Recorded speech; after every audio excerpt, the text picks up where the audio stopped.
Kiai Haji Abdurrahman Wahid atau yang akrab disapa Gus Dur adalah sosok yang tak hanya dikenal sebagai ulama dan guru bangsa. Semasa hidupnya, mantan Presiden keempat RI ini juga dikenang akan guyonannya, hingga tak sedikit para pemimpin dunia yang luput dari sasaran humornya. Dari sekian banyak guyonan atau kelakar yang pernah dibuatnya, ada satu istilah yang selalu diingat akan sosoknya, yaitu "gitu aja kok repot".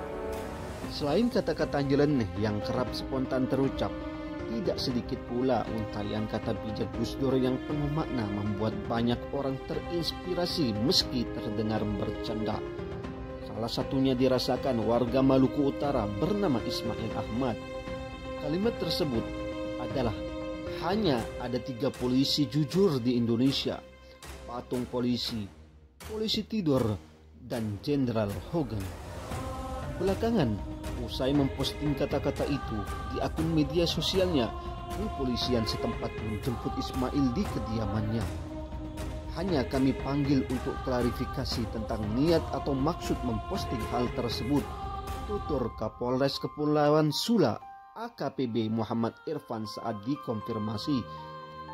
Dianggap telah menyinggung institusi Polri, Ismail pun diketahui telah meminta maaf terkait postingannya tentang Gus Dur.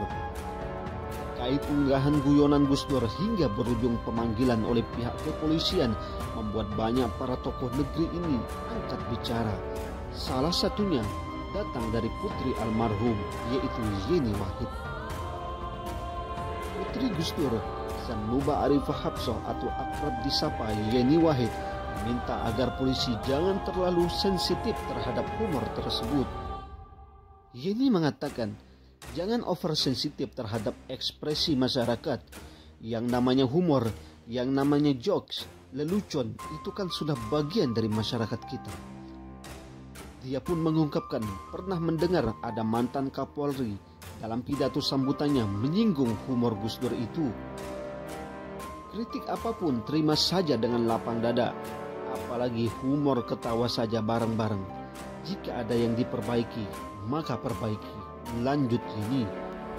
Menurut Yeni, rakyat mendambakan aparat keamanan yang profesional yang bisa memberikan rasa aman, bukan yang mengintimidasi warganya. Pengamat hukum Universitas Al-Azhar, yaitu Suparji Ahmad, meminta kepolisian yang memanggil penggugah candaan Gus Dur soal 3 polisi jujur agar meminta maaf. Permintaan maaf ditunjukkan kepada penggugah atas nama Ismail Ahmad serta kepada masyarakat. Pasalnya, kata Ahmad, pemanggilan polisi tersebut tentu saja menyebabkan tekanan psikologis kepada yang bersangkutan. Belum lagi alasan pemanggilan terhadap Ismail Ahmad tak berdasar.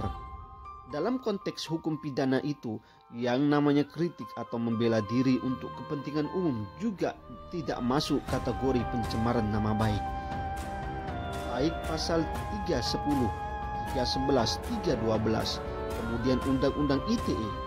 Bahkan penghinaan terhadap presiden pun tak masuk dalam kategori jika yang bersangkutan membela diri untuk bela kepentingan umum atau kritik kebijakan, jelas Suparji. Suparji menganggap pemanggilan tersebut sangat berlebihan, mengingat candaan Gus Dur soal 3 polisi jujur itu sudah lama sekali. Apa konteks minta maaf ini? Apakah kemudian yang bersangkutan mengaku salah atau yang bersangkutan dianggap salah? Kalau yang bersangkutan dianggap salah, apa dasarnya? Unggap Suparji. Jika hal ini terus berlanjut dan sering terjadi, maka seakan-akan polisi menebar ketakutan kepada mereka yang hendak menyuarakan aspirasinya. Sebagai informasi, apa yang diunggah Ismail adalah bagian dari kritik terhadap pemerintah. Polisi dalam hal ini adalah merupakan bagian dari pemerintah. Mahkamah Konstitusi dalam putusannya nomor 6/PUU nomor 5 2007 pernah mengingatkan bahwa kritik atau pendapat terhadap pemerintah itu adalah hak konstitusional setiap warga. Artinya, kebebasan berpendapat dijamin undang-undang. Saat itu, MK memperkarakan gugatan pasal 154 KUHP yang bunyinya, Barang siapa menyatakan di muka umum perasaan permusuhan, kebencian atau penghinaan terhadap pemerintah Republik Indonesia dipidana dengan pidana penjara selama-lamanya 7 tahun atau denda sebanyak-banyaknya Rp500. Serta pasal 155 KUHP, barang siapa menyiarkan, mempertunjukkan atau menempelkan sehingga kelihatan oleh umum tulisan atau gambar yang isinya menyatakan perasaan permusuhan, kebencian atau penghinaan terhadap pemerintah Republik Indonesia dengan maksud supaya isinya diketahui oleh umum atau lebih diketahui oleh umum, dipidana dengan pidana selama-lamanya 4 tahun 6 bulan atau denda sebanyak-banyaknya Rp4.500. MK lantas mengabulkan gugatan tersebut sebagian dan menyatakan kedua pasal itu tak mempunyai kekuatan hukum mengikat alias tidak berlaku lagi.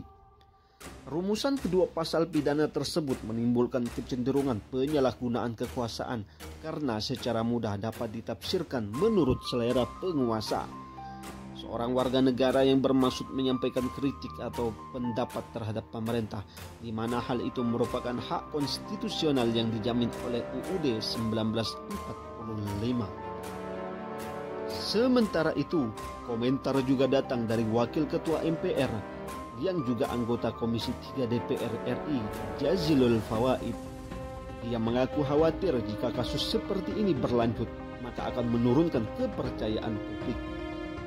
Dia mengingatkan, promoter adalah profesional, modern dan terpercaya. Karena itu, Wakil Ketua Umum PKB ini meminta hal tersebut diperlihatkan oleh aparat polisi saat ini. Wakil Ketua Umum Partai Kebangkitan Bangsa, Jazilul Fawaid, juga menyoroti kasus postingan guyonan Gus Dur hingga berbuntut ke polisi. Sangat menyedihkan kalau di negara Pancasila humor sudah dianggap kritik. Wakil Ketua MPR yang juga anggota Komisi 3 DPR ini meminta agar semua pihak bisa membuka mata hatinya. Mari kita buka mata hati dan junjung tinggi kemanusiaan yang adil dan beradab, tugas beliau. Wakil Ketua Komisi 3 DPR RI Ahmad Sahroni menegaskan kutipan Gus Dur ini merupakan pengingat bagi kepolisian untuk selalu menjadi abdi masyarakat yang jujur dan lurus. Politikus Nasdem ini menambahkan, pernyataan dari ucapan Gus Dur ini tentu saja wajar jika digunakan di masyarakat, selama bukan digunakan untuk menyudutkan institusi kepolisian. Meski begitu, dia menambahkan bahwa jika ada indikasi adu domba, maka pihak yang berwajib juga berhak mengambil tindakan yang diperlukan.